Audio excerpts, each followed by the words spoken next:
Morning student, I am Gopi Kumar Srivastav and this is my 7th video of class 12 chapter number 13, the development experience of India, Pakistan and China.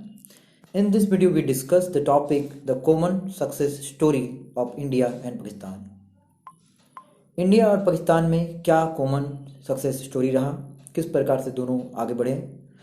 चलिए let's understand. ये आपका exam में बहुत ज़्यादा question पूछा जाता है इस तरह का, तो आप इसे ध्यान दें। The flowing observation highlight the common success story of India Pakistan. The both India and Pakistan have success in the more than doubling there per capita income. दोनों देशों ने अपना पर कैपिटा इनकम को बढ़ाया है, दोनों देशों ने बहुत ही अच्छा सक्सेस किया इसमें। This is a remarkable achievement considering the fact the population has increase 4-fold in the Pakistan and 3-fold in India. और ये भी एक बड़ा अचीवमेंट दिखाया गया है कि जो पाकिस्तान का जो जनसंख्या है वो 4 गुना बढ़ गया है और इंडिया का जो जनसंख्या है वो 3-fold बढ़ गया है। ठीक है, 4-fold 3-fold। Okay, the incident of the absolute poverty equated with the US dollar 1.25 per day has been reduced significantly, although the number of below poverty line continue to be very large. देखा जाए absolute poverty जो है वो धीरे धीरे कम हो गया है, बट अभी भी जो पॉवर्टी है वो अभी भी बना हुआ है अभी। The food production has successfully kept pace with the rise in the population. और फूड प्रोडक्शन जो है दोनों का जो एग्रीकल्चर सेक्टर है वो भी आगे बढ़ा है। Leaving aside the annual fluctuation due to the weather condition, both countries are sufficient in the food. दोनों कंट्री सफिशिएंट हो गया, चाहे पाकिस्तान हो, दोनों को दोनों एक्सपोर्ट करता है। जैसे पाकिस्तान एक्सपोर्ट करता है राइस का, बट इंपोर्ट करता है वॉल्यूम ऑफ व्हीट का। कुछ व्हीट को भी वो मंगवाता है और एक्सपोर्ट भी करता है। Food self sufficiency has been accompanied with the improve nutrition status. और साथ में न्यूट्रिशन स्टेटस भी है वो फूड के साथ बढ़ा है। Daily caloric and the protein intake per capita has risen by the almost 1/3। दोनों का जो है कैलोरी को लेकर हो या प्रोटीन को लेकर हो वो भी बढ़ा है। हाउएवर द मल nutrition among children is very very high. पर अभी भी देखा जा रहा है जो मल न्यूट्रिशमेंट है, जो कमी है पोषण का, वो बच्चों में देखा जाता है दोनों देशों में।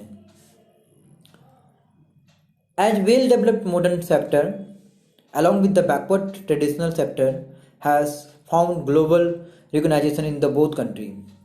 इस प्रकार से मॉडर्न सेक्टर के रूप में, डेवलप्ड सेक्टर के रूप में, बैकवर्ड ट्रेडिशन के रूप में दोनों सेक्टर ग्लोबल में रिकॉग्नाइज किया गया है, जाना गया है। India and Pakistan have almost similar performance with the regard to access improve state water resources. दोनों ने अपना वाटर रिसोर्सेज को भी इम्प्रूव किया है। Initially the Pakistan had achieve the better result as regard to the improve water resources. Pakistan ने सबसे पहले वाटर रिसोर्सेज को ज़्यादा बेटर रिजल्ट दिखाया है। However in the recent past the India has surpass Pakistan, while in Pakistan 91.4% of population has access improve water, India has 94। धीरे धीरे India जो रिसोर्सेज है वाटर को लेकर, जो सप्लाई है उसको बढ़ाया है in comparison to Pakistan. Common failure क्या है इंडिया और पाकिस्तान का? अभी हमने डिस्कस किया कॉमन अचीवमेंट को लेकर, कॉमन सक्सेस को लेकर, तो ये कॉमन सक्सेस था। और आपसे डेफिनेटली ये भी पूछा जाएगा कि कॉमन फेलियर क्या है दोनों के बीच में। So this is also important topic. Following observation highlight the common failures of the India and Pakistan. The relative inward looking economic policy. बिल्कुल दोनों देशों ने इनवर्ड लुकिंग ट्रेड पॉलिसी को अपनाया था, जिसमें वो लोग दोनों देशों ने बाहर के देशों से व्यापार कम किया था।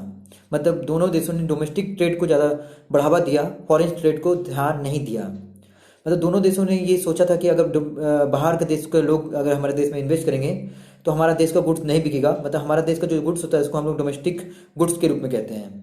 तो दोनों देशों ने एक इनवर्ड लुकिंग इकोनॉमिक पॉलिसी बनाया, जिसके अंतर्गत high protection to the domestic territory did not allow India and Pakistan to take timely advantage of globalisation. मतलब कि भारत और पाकिस्तान ने इनवर्ड लुकिंग इकोनॉमिक पॉलिसी के कारण बाहर के देशों से ज़्यादा उतना मर्ज नहीं हो पाया, इसीलिए उतना ज़्यादा डेवलप नहीं हो पाया। ये दोनों का एक फेलियर है। The mindset of the politician and the bureaucrat has not shown progressive change. जो माइंड भी था, जो जिस प्रकार का प्लानिंग जो था पॉलिटिशियन का या ब्यूरोक्राट का, वो भी उतना प्रोग्रेसिव चेंज नहीं दिखाया। वो भी उतना ज़्यादा आगे नहीं बढ़ा। Control continue to be preferred option rather than freedom of choice of the producer and the consumer. अब बिल्कुल गवर्नमेंट ने कंट्रोल रखा हमेशा प्रोड्यूसर और कंज्यूमर में, उसको फ्रीडम नहीं दिया। Private sector has thrived more on the contact bribes, loan from the public financial institution, tax evasion in the national hobby। Private sector में ये देखा गया कि हर चीज़ कॉन्टेक्ट पे होने लगा। ब्राइब मतलब घूसखोरी या लोन फ्रॉम द पब्लिक, मतलब हर तरह से करप्शन को भी दिखाई दिया गया है, जिसकी वजह से दोनों देश आगे नहीं बढ़ पाया। Physical management is grossly disappointing. और बिल्कुल जो देश का फिजिकल मैनेजमेंट है, देश को जो चलाने का जो तरीका है वो भी डिसअपॉइंटिंग है। फिजिकल डेफिसिट जो हर साल हमारा देश में होता है, मतलब एक तरह का नुकसान जो होता है वो 7 से 8% होता है जीडीपी का। इस प्रकार से दोनों देशों में ये भी दिखा गया है। Large proportion of the tax revenue is spend on the meet defence. अब सबसे ज़्यादा पैसा जो खर्चा होता है, जितना भी रेवेन्यू होता है दोनों देशों में, वो डिफेंस एक्सपेंडिचर पे ही खर्च कर देते हैं या इंटरनल डेप्ट सर्विसिंग में कर देते हैं। जैसे किसी से लोन लिया किसी देश से, तो उसको चुकाने में ही हमारा सारा खर्चा हो जाता है, पैसा चला जाता है। डेफिसिट अर्बन सर्विसेज, वाटर हो, इलेक्ट्रिसिटी हो, ट्रांसपोर्ट हो, ये सभी चीज़ों में भी बहुत सारा अर्बन सर्विसेज में भी जो होना चाहिए, चाहे वाटर को लेकर, इलेक्ट्रिसिटी को लेकर या ट्रांसपोर्ट को, ये भी एक बिग हडल है process of growth and development में, मतलब ये चीज़ों की भी बहुत कमी है।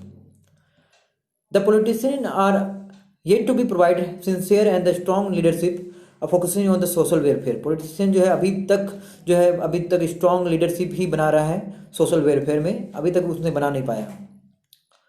A wide gap between the formulation of the policy on the one hand and other implementation। मतलब कोई भी अगर चीज़ यहाँ पे पॉलिसी आता है या कोई भी प्रोग्राम आता है तो उसको बनने में, पहुँचाने में, लोगों तक लाने में बहुत समय लग जाता है, जिसकी वजह से ग्रोथ जो है हमारा हिंड्रेस होता है, बढ़ नहीं पाता है। Area where India has edge over Pakistan. ऐसा कौन कौन सा एरिया है जहाँ पे इंडिया आगे है पाकिस्तान से?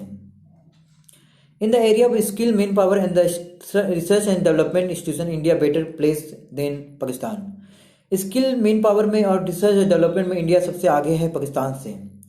India has shown a remarkable breakthrough in the export of software and the software enable service after the economic reform in 1981। Economic reform के बाद इंडिया का जो सॉफ्टवेयर जो एक्सपोर्ट है वो बढ़ गया है, सॉफ्टवेयर कंपनी बढ़ गया है। पाकिस्तान फार बिहाइंड है, इससे बहुत पीछे है। According to the World Bank estimate 2008 GDP ratio in the case of India 43% against the 28% Pakistan. मतलब इसी प्रकार से जो वर्ल्ड बैंक है उन्होंने जीडीपी रेशियो जो बताया है इंडिया का 43% और पाकिस्तान का 28% बताया है। Human capital formation in India has emerge such must more significant determinant of growth. Human capital formation भी बढ़ा है, मतलब कि लोगों का ह्यूमन कैपिटल जो बढ़ा है, स्किल बढ़ा है, एक्सपीरियंस बढ़ा है in comparison to Pakistan. India scientist excel in the area of defence technology, space research, electronic, avionics, genetics, telecommunication. Pakistan is far behind. India जो साइंटिस्ट है वो सभी एरिया में, चाहे डिफेंस हो, टेक्नोलॉजी हो, रिसर्च हो, इलेक्ट्रॉनिक हो, हर जगह में इंडिया का जो साइंटिस्ट है वो बहुत आगे बढ़ गए हैं, जबकि जो पाकिस्तान का जो साइंटिस्ट है वो अभी बहुत कई दूर है। Number of PhD produced by the India in the science and engineering every year is higher than entire stock of the PhD in the Pakistan। और जो नंबर ऑफ PhD जो पढ़े लिखे लोग होते हैं वो भी इंडिया में बहुत ज़्यादा है in comparison to Pakistan. India also has better record of the investment in the education. India सबसे ज़्यादा एजुकेशन पे भी ध्यान देता है और इन्वेस्ट भी करता है। The adult literacy and the female literacy gross enrollment ratio at all level of the education index have been trended up much faster than in India than Pakistan। India में चाहे बच्चों लोग का एडमिशन को लेकर हो या इनरोलमेंट को लेकर हो या लिटरेसी को लेकर हो या फीमेल का पढ़ाई को लेकर हो, पाकिस्तान से कई ज़्यादा है India. Owing to the rapid decline in the fertility rate, the population growth in India has been slashed 1.17% 2007%, while the Pakistan continued to be high 1.43। India थोड़ा सा ग्रोथ रेट में डिक्लाइन हुआ, घटा है, जबकि पाकिस्तान अभी तक बढ़ ही रहा है। Issue of health facility general and infant mortality in the particular better address in India. चाहे वो इन्फेंट मोर्टेलिटी रेट को हो या हेल्थ को लेकर हो, इंडिया सबसे ज़्यादा आगे बढ़ा हुआ है। अब हम लोग को देखना है कि कौन सा एक ऐसा एरिया है जिसमें पाकिस्तान आगे है इंडिया से। Starting from the from almost the same level of India, Pakistan has achieved better result with the regard migration of workforce from agriculture to industry. Pakistan के जो लोग हैं वो एग्रीकल्चर सेक्टर से इंडस्ट्री सेक्टर में सबसे ज़्यादा बढ़ा है. Migration of the people from rural to urban भी ज़्यादा हुआ है पाकिस्तान में. By reducing BPL below poverty line population 29% को भी घटाया है पाकिस्तान ने.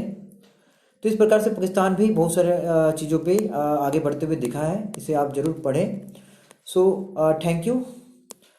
We completed this chapter and यहाँ पे लिखा कि चाइना किस चीज़ों से आगे है इंडिया से, तो वो हमने चैप्टर में अच्छे से डिस्कस किया है. आप इसे एक बार पढ़ लेंगे तो समझ में आ जाएगा.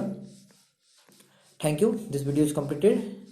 इन the next video we discuss and lots of point of economy, lots of important questions. So thank you. This video is completed. Next video we discuss more about this. Thank you.